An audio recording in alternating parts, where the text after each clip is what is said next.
This is anxiety that's future tripping, ADHD, anxious thoughts, worst case scenario. What you were describing is this could happen, that could happen, like all those worries. Or if your mind goes blank, someone asks you a question and you're just like, brain is gone, no brain. I don't know. I don't know what to say. Could be a form of anxiety. Okay. We have chest anxiety. A bunch of people with chest anxiety feel like it's a heart attack. In fact, 80% of ER visits with people thinking they're having heart attacks are actually panic attacks.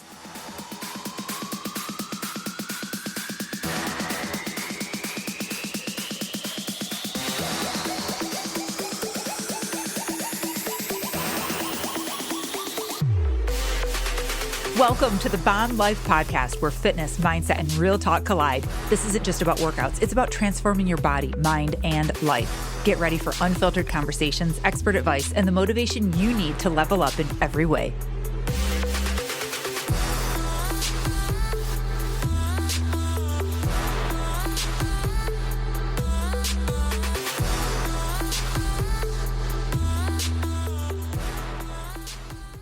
Hey everyone, welcome to the Bomb Life Podcast. I am Melissa Vogel, your host. Welcome to the show. You guys, anxiety, do you feel it? Have you experienced it? Do you know someone that experiences it? Then the show's for you. Welcome to the show. If you are returning, I'm so happy that you have come back because this is going to be a great episode. And this show is not possible without you. And if you are a new guest, welcome. This is a great episode to land on here. If you guys aren't following me on Instagram, make sure you do. It's Melissa Vogel because I will be posting clips of this and we'll keep the discussion going. If you always want to connect, send me a DM on there. That's kind of where I live and hang out. You can also follow me on Facebook. It's Melissa Vogel. And you guys, I have a free VIP group. We are relaunching that and getting it awake. So join there too. We will put the link in the show notes for you. So just click it, put a request in, and I will let you in. It's a free group. Like, we are always doing crazy posts. I'll go live in there. We'll give you tips as the summer comes and gets closer. We'll be running some free challenges. It's free. So like, why not get in there, right? I'm thrilled this time of year because things are really starting to change. Springtime is happening. It's right around the corner and people just wake up to everything. They wake up to how they feel, how they look. I love it. I hate that fitness is very seasonal for, let's be real, majority of people, right? Unless you live in like Florida or California and you have sun around year round,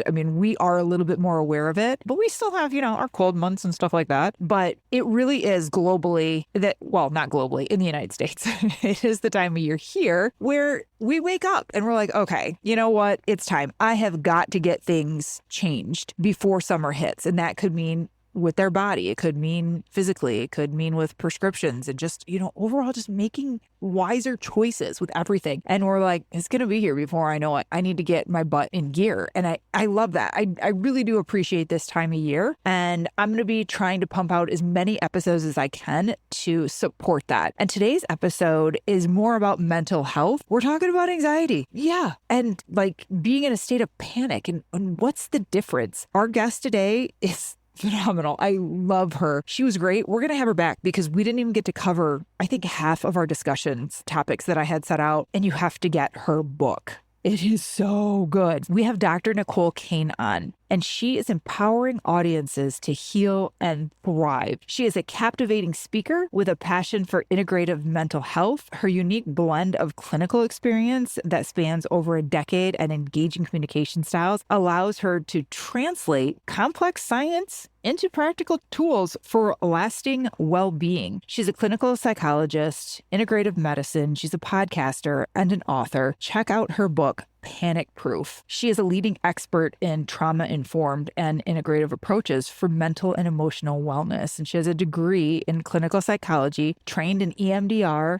which you guys have heard me talk about before, and a license as a neuropathic physician in the state of Arizona. And her approach to mental health, it's multidisciplinary, medical, physiological, and holistic. So today we're diving in specifically to anxiety. She shares a little bit more too when it comes to hormones and blood testing. And, we throw that in there because I love it. But we're really looking at all the different forms of anxiety. And before you judge this episode of like, well, I don't have anxiety, or, oh, I do, but I got it under control. I take medication. Anxiety hits all of us. So I don't even want to hear any of you say like, oh, I don't have anxiety. It hits all of us, but to what level? And can you identify when your canary's going off? We talk about the canary. I love the canary. I will never think of a canary the same now. But can you identify when your canary's going off and you start to get the signs and the symptoms, and what are yours? They're individual to all of us. I share mine on the episode. But when that goes off, and it's coming, can you identify it and help switch the channel? We also talk about a panic pack. You guys get to the end of this episode because the panic pack is like the most incredible thing ever. I'm literally going to make one. And just if someone's traveling or having a hard time, like my kids can use it or share it or whatever. She started it with traveling and, having fear and anxiety around traveling and being on an airplane and stuff. And this was just great for like daily life because again, we're all going to get hit with this. It's going to happen. So I'm excited to dive into this. I think it's going to be a phenomenal episode, especially with this time of year. So everyone take notes because it's going to be worth it. And then make sure you check out the show notes where you can get her book, where you can follow. And then if you're looking for coaching and you really are ready to take the next steps and just need that little push, book a call. We'll put the link to the discovery call in the show notes as well. All right, everyone, enjoy the show.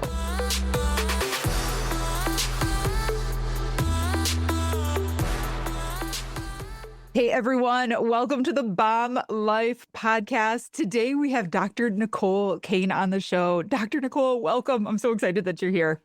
I'm really happy to be here too. You guys, before we started talking, her and I totally have a Michigan connection here. And the moment I said Saginaw, she's like, I hear it in your voice. Yeah, I come from Iowa where we have a non-regional dialect. And so I feel like I am well equipped to pick out regional dialects. The minute you said Saginaw, you could have been saying anything else. And I would have said, she's from Michigan. She's from Michigan. I would have said, she's from Michigan. It's so funny. In California, everything is so like drawn out. So we have a grocery store. It's called Vons, Vons. And everyone here says Vons. And I'm like, Vons. I'm like, Vons. Are we going to Vons? Everything's like super nasally. And we say like hockey. Wide. Yeah. Yeah, it's like wide and up hockey. Even bomb. Like people are like, what did you say? And I'm like, bomb. I have the Bomb Life podcast. And they're like, you mean bomb? And I'm like, or bomb. Did you go to Myers? Did you guys use Myers? My God, you did not just say Meyer. Oh my God. I went shopping there when I went home last week and I was like, hello, 1999 just calling. I'm like, this is so weird being in here. Yeah. And it hasn't changed since 1999. So you really stepped into a time warp. The food is still branded 1999. It's all the same. Yeah. The people, the people are the same. Oh my God. It's so funny. Oh, Nicole, you're so like impressive. I mean, you are a speaker. What's your actual degree? I don't want to say psychologist. Is it psychotherapy, psychologist? Yeah. I have a master's in clinical psychotherapy and a doctorate in naturopathic medicine. Got it. I did not want to mess that up. I want to make sure that we got that right. And you are the author of the book called Panic Proof. And I have started reading this book, Panic Proof. And I'm like, oh my God, this is brilliant. So I have to know, why are you in mental health? Like, how did this journey in this path, like, why did you decide, like, this is where I'm going to go with this? Because you even do like EMDR, all kinds of things. And I've done EMDR in the past. I'm still currently working on that and doing it. I did it a long time ago. Like next week, I'll be having a session on it. But I love to know how this journey started for you. It's kind of like you get pushed into the water and you're like, well, while I'm here, I'm going to learn to swim. And so I think that's often the story. You encounter these wonderful people on big missions. And it's because it's the work that they desperately needed in their life. And they're alchemizing it into something incredible.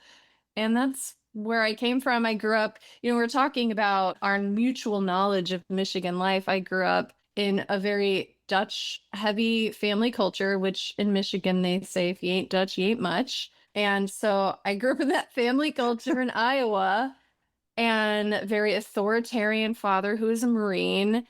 And anxiety wasn't a part of the conversation because if you're anxious, you're weak. And if you're weak, that's not acceptable. Yep. So it was all about suppression and sublimation, kind of if you're mad about something that's happening at work, you take it out in the bowling alley and you try to throw strikes. Like, you get the culture where I came from. Oh, yes. Oh, yes. And I was and I still am a highly sensitive little soul. And so I found I was really quite good at picking up on the nuances of my parents' behaviors. Is dad going to be irritated, or what will prevent mom from having a meltdown? And those same skills of hypervigilance that allowed me to really kind of regulate, or at least be under the auspices of regulating my family, set the stage for quite a lot of anxiety and a lack of personal boundaries in adulthood. So my journey took me through I love the hero's journey. We talk Mm, about that.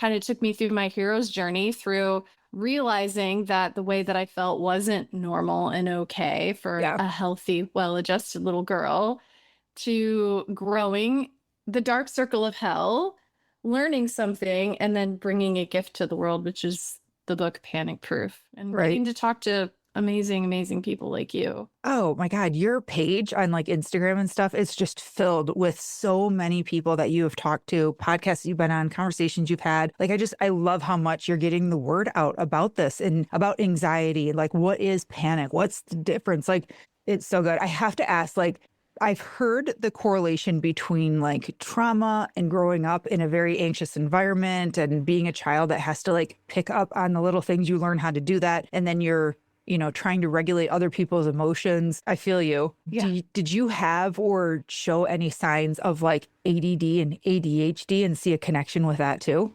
I love this question because almost all ADHD is rooted Between like, in anxiety. And right? so most people who have ADHD are also anxious people. And like, think about this. When we think about ADHD Hmm. and we think about evolution, is your brain doesn't care about your well-being, which is Right. like, ooh, burn. It cares about your safety, right? Yeah. And so if there's a tiger in the woods and the tiger's coming out and it's going to eat you, you don't want to like focus in on one thing. That's not going to help you be aware of all of the possible risk factors and signs around you. There may be a tiger. And it's also not going to help you to just save yourself. Right. So ADHD allows us, it's an adaptation that allows us to be aware of everything that's all around us and to be able to get to safety. So it's a superpower. It's just really annoying when your superpower is showing up when you're at a board meeting trying to help your kids focus on their Hmm. homework, or trying to create a company, but you need to focus and your brain is going in 1,000 directions. Right. So the overlap is really an adaptation to something, and we just have to figure out what. Right. Right. I'm so curious what your take is on this. I've asked several experts this and I've read different things, but about anxiety itself, it just seems to be on just a skyrocket of like ultimate high. We're seeing it in kids. We're hearing younger kids use the words like, oh my God, I'm going to have a panic attack. I'm having a panic attack. Or, I have anxiety. And then even teenagers are being prescribed antidepressants and anti-anxiety meds. And it's just everywhere. Like, I don't remember growing up. Maybe it's because I was in Michigan, but I don't remember growing up even hearing this verbiage. And Yeah. now it's everywhere. And everyone thinks that they have anxiety and it's just all over. Why? So what is your take on that? What is your personal thoughts on why this is so rampant in our society now? Yeah, the question is are we more aware of it and talking about it? Mm-hmm. Or are people, especially young people, are they parroting what they're hearing? Mm-hmm. Or is the incidence truly up? And I think that it could be a combination of all three. The statistics do show that worldwide, the World Health Organization does say that the incidence of anxiety is skyrocketing. And we know that there are many factors contributing to that. And one of the biggest factors is just the gross amount, not disgusting, but large, like the Mm-hmm. insane amount of information that's coming into our nervous systems. When you were a kid, I don't know Right. about you, but when I was a kid, my grandparents had this like creepy basement. This house was built, it was in the Quad Cities. It was in a Yes. coal mining town. And so we had to go into this creepy basement, and that's where the play box was. Like Right. there was like and they were just like, go in the basement and open this box, and there's these like toys from like the 50s. And we just like sat in that creepy haunted basement and played with toys. And that's how I grew up.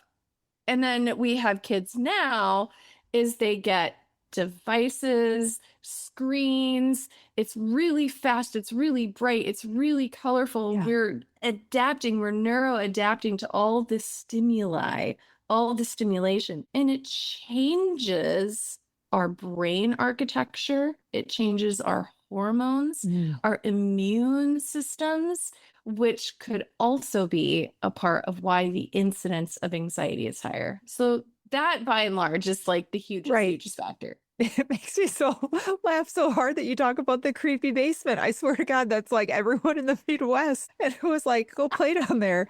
We used to have like the furnace monster, like because the furnace was down there. My kids don't even know what a furnace is.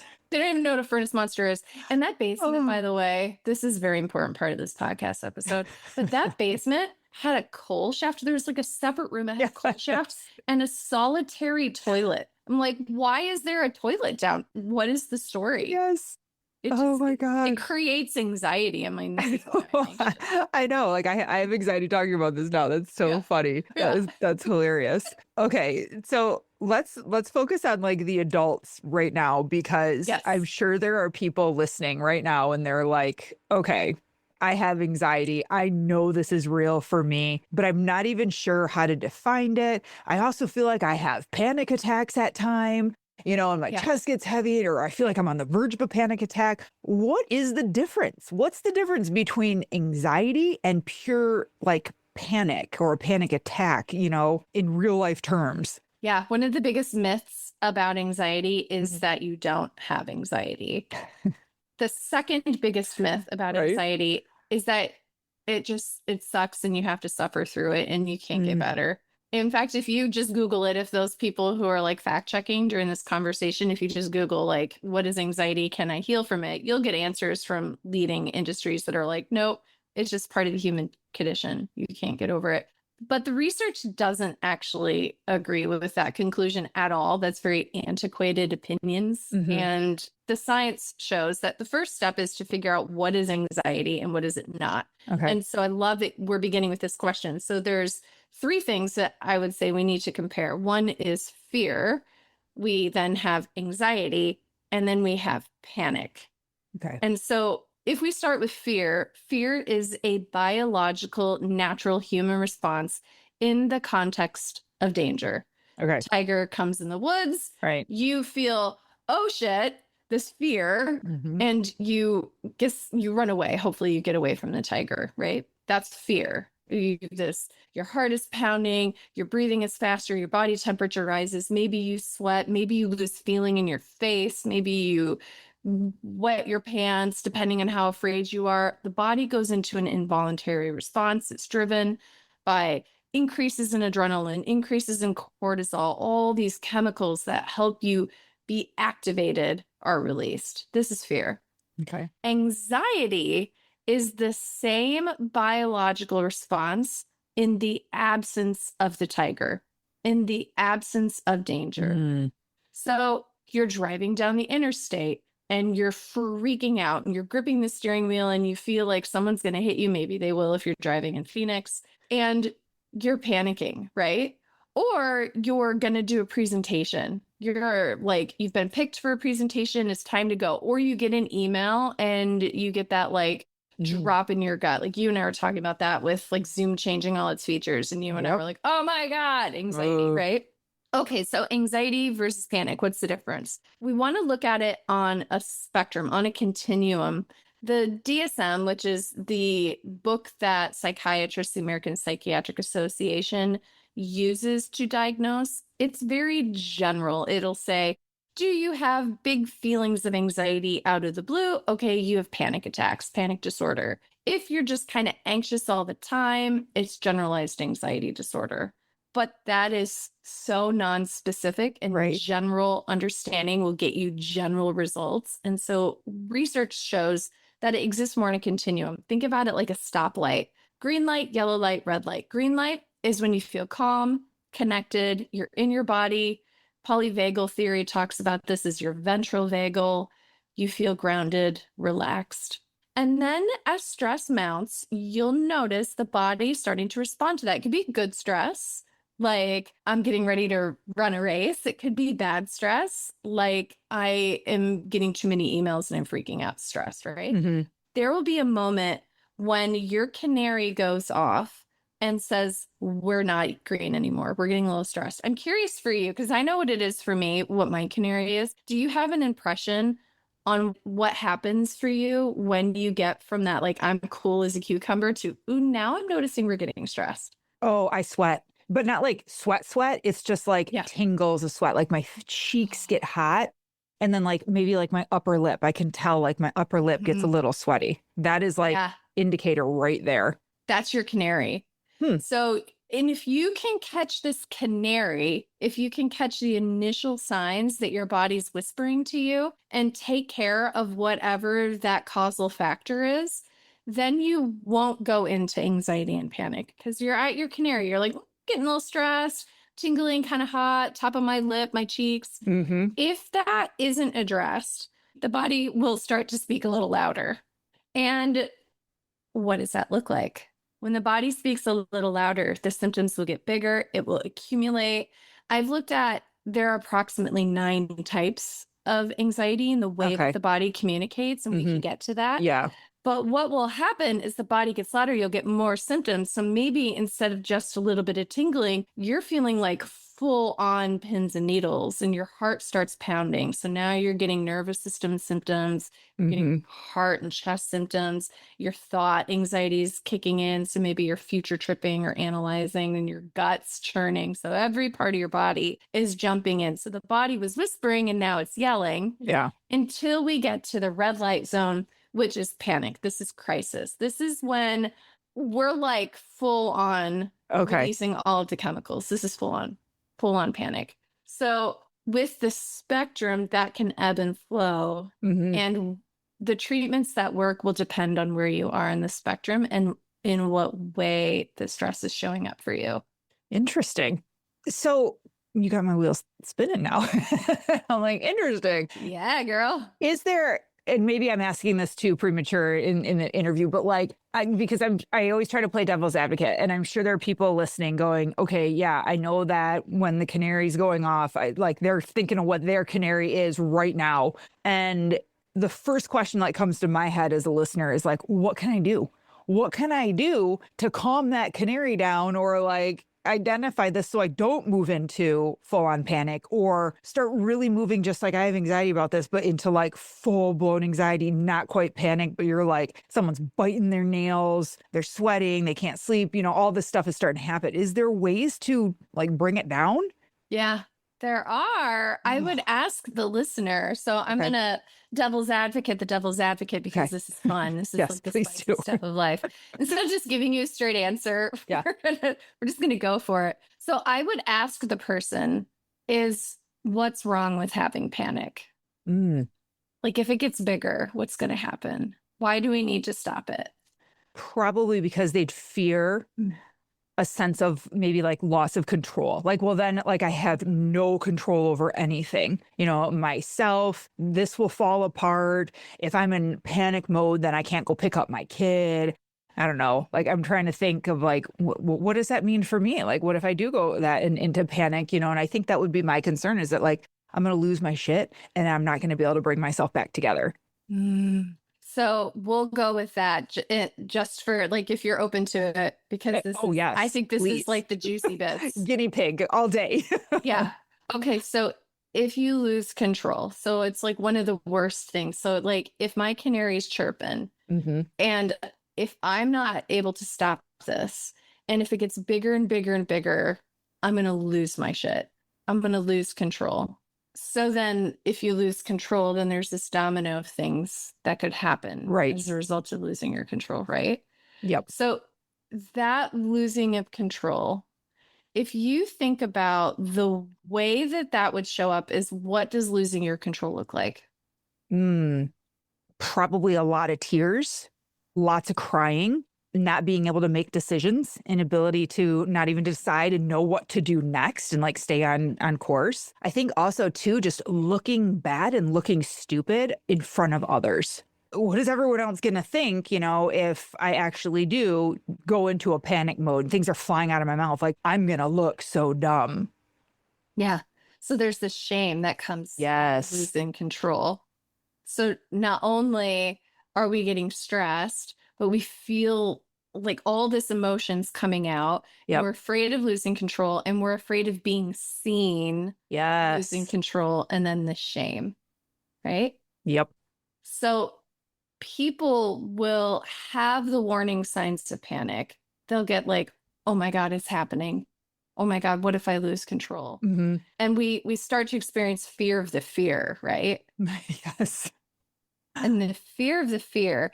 So you've kind of encapsulated this big fear reaction, this fear response. Mm-hmm. So the fear of the fear.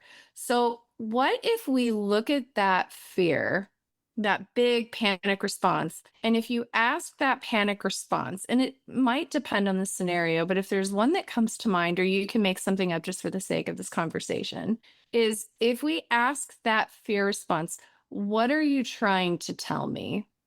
What might come out of that? I'm trying to think of an example in my head, and I have a person in my mind. Yeah. Okay, ask me that question again, because now I have a specific person in my mind. Okay, so you're worried about this huge reaction. You're worried about having this panic explosion. Yeah. And what is this panic trying to tell you? To speak up, to say something, to not be silent. The situation I'm thinking of, the person is just in an environment where they're getting singled out and, kind of, I don't know if I want to use the word bully because they're all adults, but kind of being singled out and bullied. And that fear would be like, go back to your question, like, yeah, I want to say something and I can't. And I need to just take what's happening, even though that's just creating more and more anxiety in them. Right. Yeah. So I want to say something, I can't. And it's just, I'm like stuffing stuff. Yes. Holding it in. I'm being silenced. My voice is being silenced. It's building. And then I'm afraid because it's building, because if I have an outburst, not only am I going to undo all of the suppressing that I've been doing, but there's going to be witnesses and they're going to see this. So I got to lock this shit up. Yep. I got to keep it in. Right. And this. I used to just go with whatever meat looked good or was on sale at the grocery store. But now that I've experienced the exceptional quality, flavor, and convenience that you can get from Omaha Steaks, I'm never going back. They can build a custom food plan based on your schedule, which means less food waste and stocking up on high-quality proteins to always have on hand. With Omaha Steaks in your freezer, you're always just minutes away from a quality dinner. Whether it's Taco Tuesday or a weekend feast. Taste the Omaha Steaks difference and never settle for grocery proteins again. Get flavorful, high-quality proteins delivered by visiting omahasteaks.com. Plus $35 off when you use promo code YUM at checkout. That's omahasteaks.com, code YUM. Terms apply. See site for details. Go to omahasteaks.com and use promo code YUM at checkout for $35 off. Minimum purchase may apply.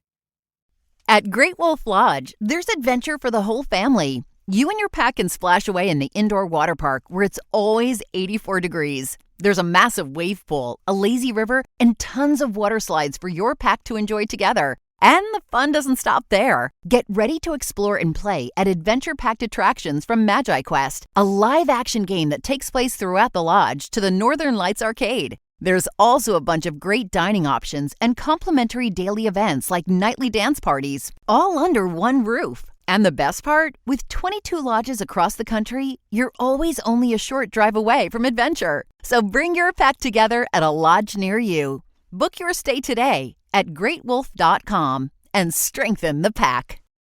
This is not a new pattern. So our symptoms, the research is very, very clear about this. Okay. Our symptoms are adaptations to what did or did not happen to us.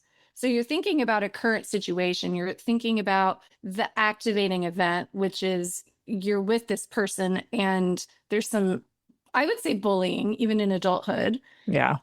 Is that bullying is taking place, or whatever it is, the activating event is taking place, and then you're having a reaction to it. That reaction has already been programmed into you.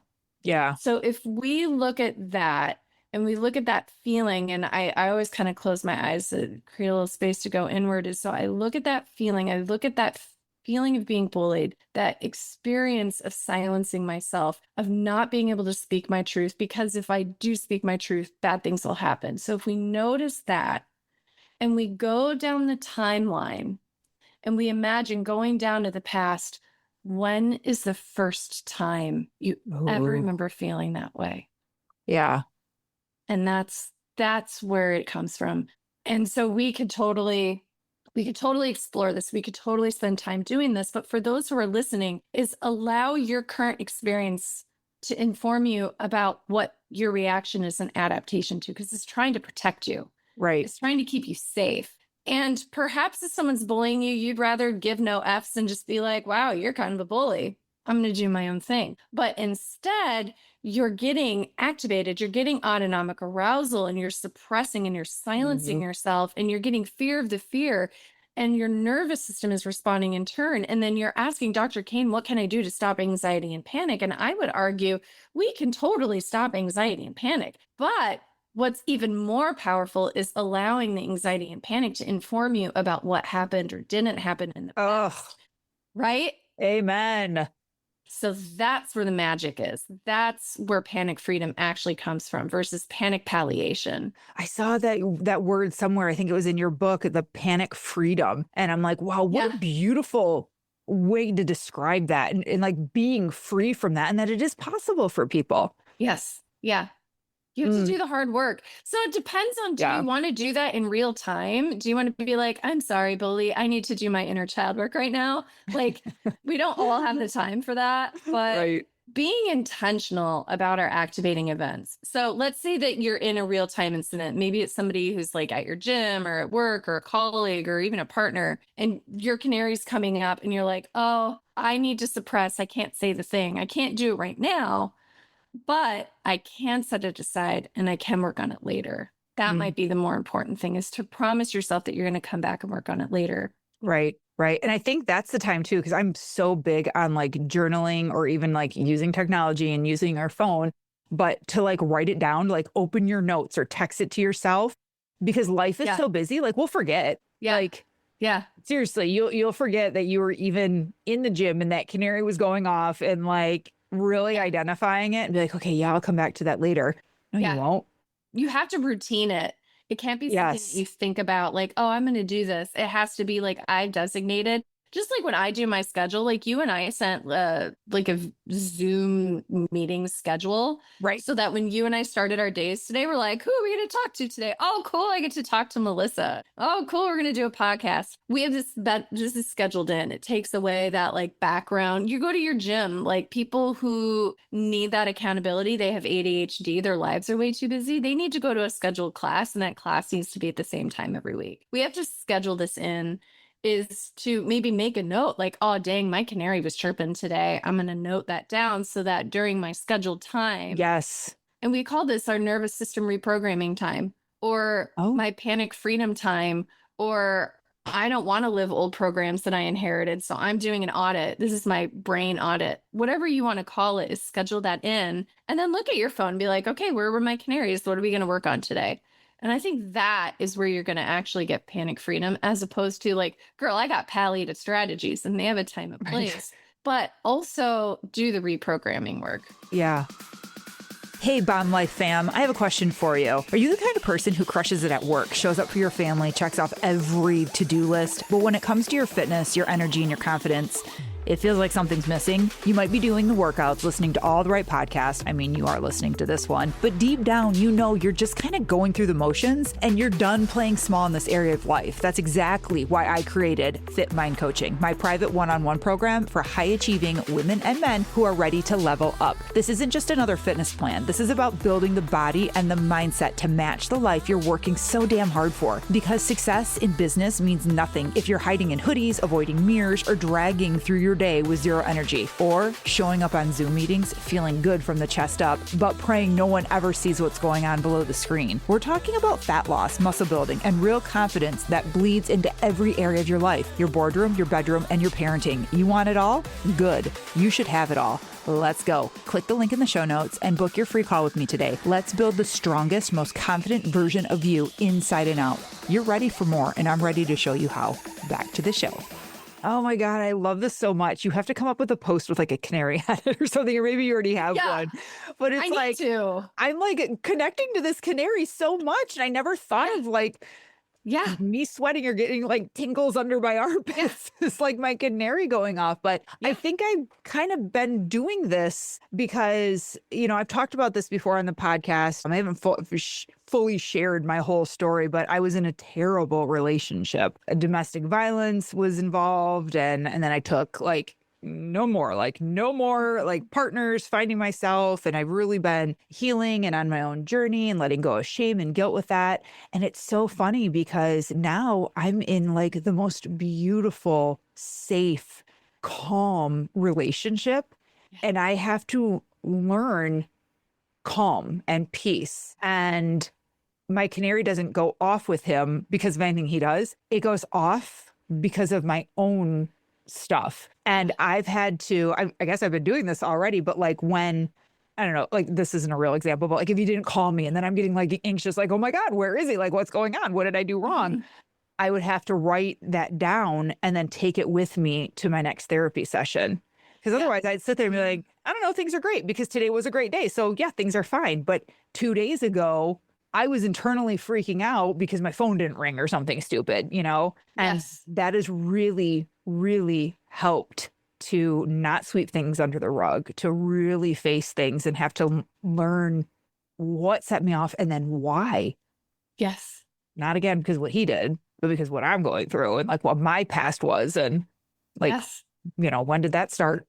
You know? Brilliant. How old was I when that, you know, where did that fear of abandonment start? So I've been working through all of that. So I can totally resonate with everything you're saying, Nicole. Yeah. Yeah. So people who need it to be like really concrete and they're like, this is too theoretical, is just imagine that I use the metaphor of a house, like you are the house. And the house was constructed by people. Sometimes we have people who know how to build houses, who know how to raise healthy children. And you have a nice, strong house with a good, secure foundation. And other people, they had no idea and they threw up 2x4s and your house lived on a hope and a prayer, whatever it is, right? But inside the house, let's say that it smells like kitty litter. That's the metaphor for anxiety. You go into the house, you're in your house and it smells like kitty litter. You deal with tons of anxiety and stress, irritability, anger outbursts, overwhelm, frustration, depression. And so these canaries are almost as though you're walking through that house with a flashlight and you're like, oh, there's cat litter over there. But when you're in that room, you have the option to either A, clean it up in real time and do the trauma work in real time and get rid of that kitty litter, or B, is you make a mental note that, oh, in this part of this room, there's kitty litter over there. So I need to go back to that room to clean it out. Right. So for those who need that concrete image is, where's the kitty litter? Where's the canary chirping that the kitty litter is? And then in the book, I teach a lot about what you can do in real time. And I teach about, and I can even do, it might be kind of fun for us to do today, is how do you actually reprogram? Like, okay, I found some kitty litter. What do I do with that? I don't have the time and money and space to go to therapy. Although everybody listening, we should all be in therapy. Maybe even go to 2 therapists. But, you know, I want you to walk away from this podcast to have an actionable strategy that is studied to reprogram the nervous system with those kitty litter blobs. Okay, I definitely think we should do that if we have time, 100%. I need to know, though, what are the different types of anxiety? You said there's 9, right? Yeah. So now that like we're into this conversation, we're having it, we have an idea of what this looks like. What are these 9 different types of anxiety? My God, I only thought there was 1. Yeah, right. Am I anxious or am I not? Yeah.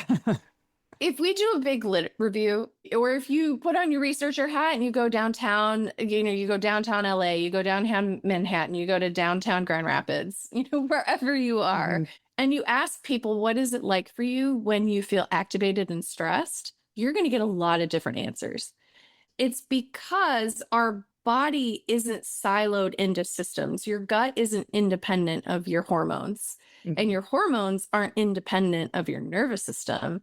And your nervous system isn't independent of your experiences, right? Everything all works together. The healthcare system has siloed it. If you have gastrointestinal issues, irritable bowel syndrome, gas bloating, anticipatory diarrhea, you're going to go to a gastro. Right. And if you have panic attacks, you're going to go to a psych. And oftentimes the right hand doesn't talk to the left hand. So when we look at anxiety and we help to see that it can show up in different ways, not only will this help you to identify what the root causes of anxiety are, but it opens the conversation to canaries in different places that may be ignored if we didn't realize they go together. And then we can research it better. So that's why we care about 9 types of anxiety.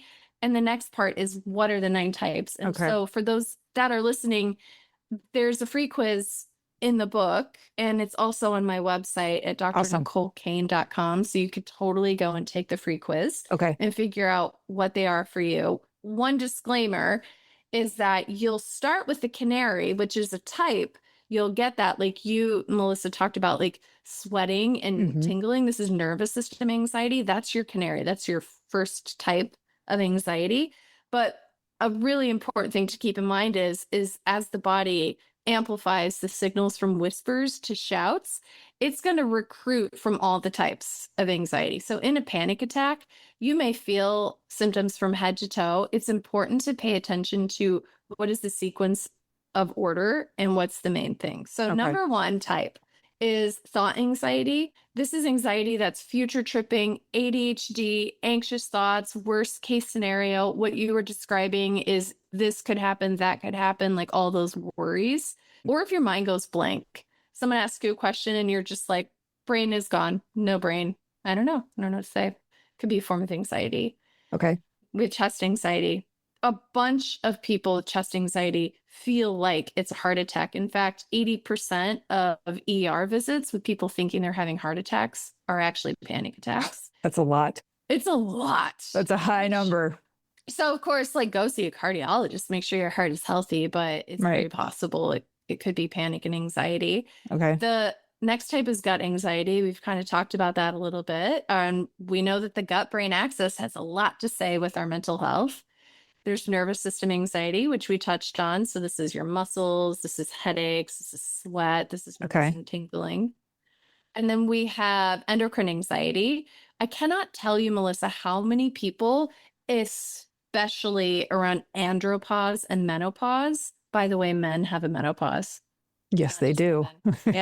Whose hormones changing are underneath anxiety. And I see this missed all the time. Someone's given an antidepressant when really they need hormone support, right? And then there's immune system anxiety. This is through the roof in a post-COVID world. Is we see tons of people who have newly diagnosed immune conditions, spike protein conditions. This is a histamine. This is a big conversation. And then we have depression, depressive anxiety, which is, I think, pretty self-explanatory. Anger anxiety, that's that fight, part of fight, flight, freeze.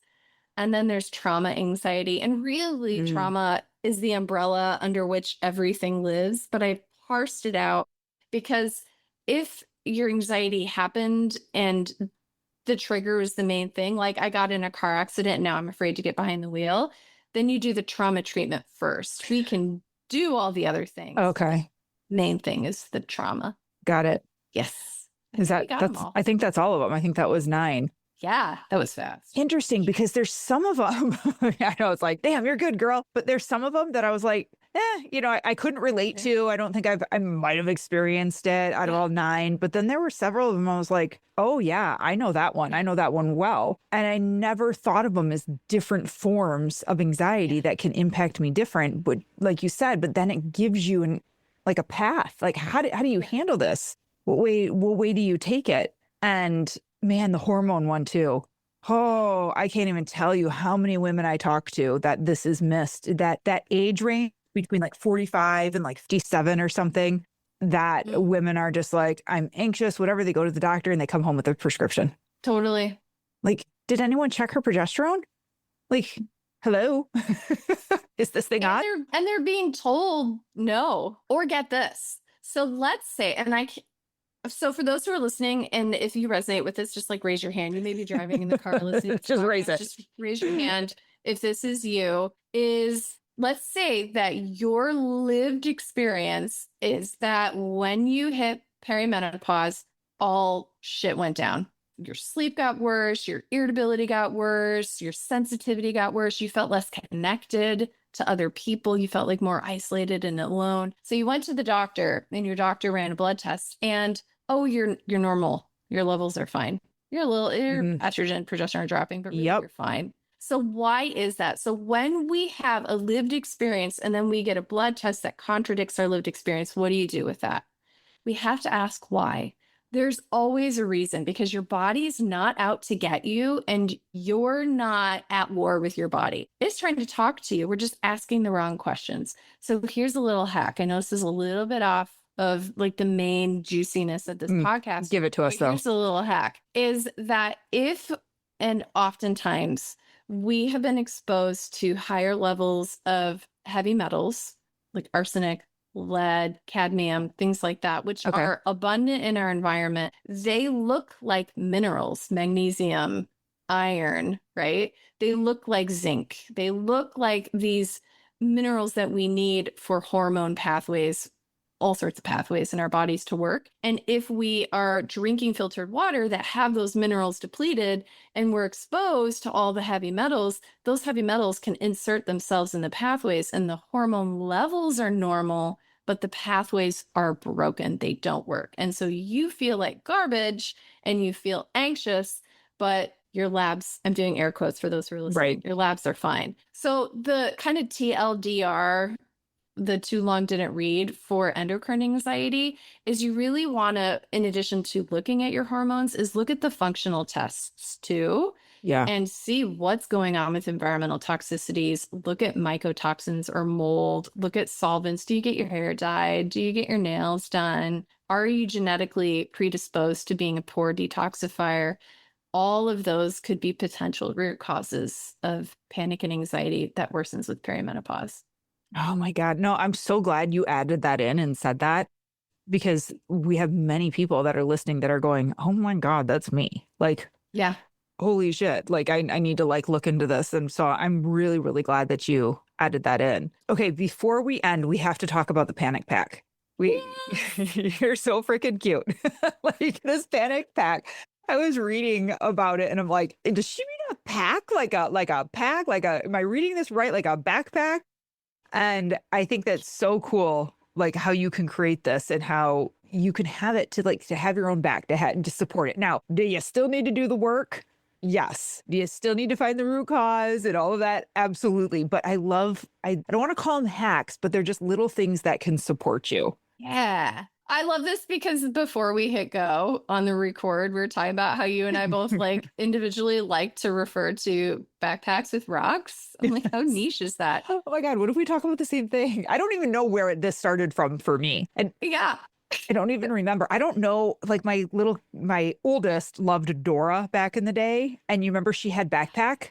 Yes, she needed her goodies to explore. Yeah. Yes. And I don't know if that's how I started talking about it. And I talked to a client one day. I'm like, what's inside your Dora backpack? And it just transformed into this okay, hold on. You're picking up other people's things and putting it in your backpack. You don't have room for it. You have your own stuff in your own backpack. And then it kind of turned into rocks. Stop picking up the rocks, which I know you love your husband. I know you love your kids, but those are their rocks to carry. Get them out of your purple Dora the Explorer backpack. And I know that's hard. So that's where it started for me. What's your backpack? Seriously, this is EMDR gold. So good. Mine was much more necessity concrete. I'm freaking out on this airplane. What crap can I carry with me to help is how it began. And I was like, oh my God, this is really useful. So I used to have terrible plane fear. I was on a bumpy plane, some trauma from a very bumpy flight. Oh God. All better now. But I needed tools besides taking a Xanax and like curling into the fetal position and crying and like getting side-eyed by all the other passengers because I'm losing my shit. And so I was like, what can I do besides eat Xanax on this plane? And the neuroscience shows that when we're in a state of panic, that our amygdala, I think of amygdala, Amy. Amy has big feelings. It's the emotional processing part of our brain. Okay. Amy's freaking out. And when Amy's freaking out, she bypasses logical prefrontal cortex. That's the adult. That's Melissa podcasting. That's Melissa taking care of people, coming up with good Dora the Explorer backpack metaphors. That's prefrontal cortex. Okay. That part is bypassed when we're panicking and freaking out. And it goes straight to the hypothalamic pituitary adrenal axis, which results in those 9 types of anxiety and all of the squeaking canaries. Everything is really, really big. And so when someone tells you to calm down or that everything is fine or that planes love to fly and that flying is the safest form of transportation in the world, you don't care because the body is like, shut up, we're running from a tiger right now, right? So what works are things that are going to go to the body, body-based treatments, body-based interventions, body-based, lower brain-based things. And so these are things that are touch, temperature, taste, smell, anything that's a stimuli. So I was like, well, how can I carry those tools and resources with me on a plane that's going to get me through TSA? So I literally got the coolest little 1990s fanny pack because this girl loves a fanny pack. And then I had hands free so I could like hold on to my ticket, you know, all the things. Inside of the fanny pack, I had a Ziploc. And in the Ziploc was a cotton ball that had a lavender essential oil. I also had some kava tincture because that stuff is magic. I had fidgets. Fidgets are great. I really liked the spiky one. It's like a ring that you put on and it's kind of like a hair tie. It's like spiky. So the stimuli was really good. So I had fidgets for touch. And then I also had hot packs and cold packs. So the cold packs are really cool. They're like the size of your cell phone. You can get them online. You shake them up and they get really cold and you place them on your face. And that activates the mammalian dive response where vagus nerve is stimulated, blood pressure goes down, heart rate goes down, body cools down. And so you can play with it. And I have blogs on it with recipe ideas, ingredients ideas, but put in things that are going to stimulate the body to get you back into centered calm mode. So that logical Melissa brain, analyzing brain, badass brain, so that you have access to that. And then you can, you know, talk yourself out of being as anxious, but you gotta start with the body. Oh my God. Yeah. And it's crazy. I didn't even think about it like skipping that part so then I can't even use her. But that's so true. And there's so many times where I'm like, I'm not even thinking logical right now. And I've gotten good at being able to be like, I'm responding completely out of emotion. Don't drive up to the school and go kill the coach. Like, hold on. This isn't you thinking, like, take a step back. But this little pack I'm like, oops, I didn't even realize that they made cold packs like that. You're right. You can like break them. Yeah. Get a box of them. Yeah. Because they did in DBT, Marsha Linehan was like, oh, stick your face in a bucket of ice water. And I'm like, who carries around a bucket of ice water? Hold on, Melissa. I'm feeling kind of stressed on this podcast. I'm just going to stick my face. Yeah. Just hold on. A bunch of ice. It's so impractical. So then I was looking online. I was like, oh, yeah, first aid kits. You just shake that little guy up. It's small. Or if you want to be really subtle, because I work with a lot of C-suite people who are like, I can't even put a cold pack on my face. What you got for me is sour candy in the mouth can stimulate vagus nerve, can calm the body. Breathing is really powerful. You have your breath everywhere you go. Yes. So if you can just extend the exhale as long as possible, hold at the bottom, inhale for 4, hold at the top, really long exhale. So there are strategies that you just figure out what works for you. This is like incredible. Because I know people are like, probably during this episode going like, how do we fix it though? Like what can we do now? Like, I'm going to do the work. I'm going to go follow Dr. Nicole. Like, but like, now totally making a fanny pack. Do it. Make a fanny pack and post it. I actually was on Tamron Hall last year and she was so excited about the panic pack as she like set up this huge long table with all of her panic pack goodies. And it was like so beautiful and so elegant. She had like all these crystals and things. And I was like, even like boss babes like Tamron Hall makes a panic pack. Yeah. Yeah. Oh my God. There are so many things. We're going to have you back. Like, oh yeah. There are so many other topics that I wanted to cover with you. And I'm like, we're out of time. Like I feel like you and I could talk for another 3 hours. We need to hang again, like all of us. Everyone's here. If your hand was up, by the way, you could put your hand down and just like come and hang out with us. They're still just like, hold on. We're like, wait, what? Yeah. Mm-hmm. So, but thank you truly for having me. I so respect and appreciate your work. And this has been a really fun conversation. Oh, this was perfect. Where can people find you? We'll put everything in the show notes, but where can they find you? Where can they get the book? Like, give it to us all. The book is sold anywhere books are sold. My publisher asks that I don't say Amazon first because whatever, they don't want you to buy it all on Amazon, but get it on Amazon and then leave some words of love. Okay. It's also free at the library, my friends. And so if it's just not in the budget right now, go get it for free. And if you don't like to read, I did an audiobook. That was my next question. Is it on Audible? Yeah. Yes, it's on Audible. So you can hang out with me and listen to how I try to read my book. And then drnicolecain.com is my website and my Instagram and my YouTube. Okay. So we can find you through everything through your name too. Yes. Oh my God. But I can't thank you enough, Dr. Nicole, for coming on. You were just amazing. This was such an honor and such a treat. And let's get you on the books again and have you back on because I want to cover like high achievers and like imposter syndrome. And there's so many other topics that we can cover. And you are just the guru. You are the go-to. I would love that. So we'll have you back on. But thank you again for coming. This was awesome. It's been amazing. We'll see you all soon. Yes. Everyone stay safe, stay healthy. Until next time. The Bomb Life podcast is for informational and entertainment purposes only. The content shared here is not intended as medical, legal, or professional advice. Always consult with a qualified professional before making any health, fitness, financial, or legal decisions. The opinions shared on this podcast are personal experiences and insight. So if you need expert guidance, go find the right professional for you. Thanks for listening.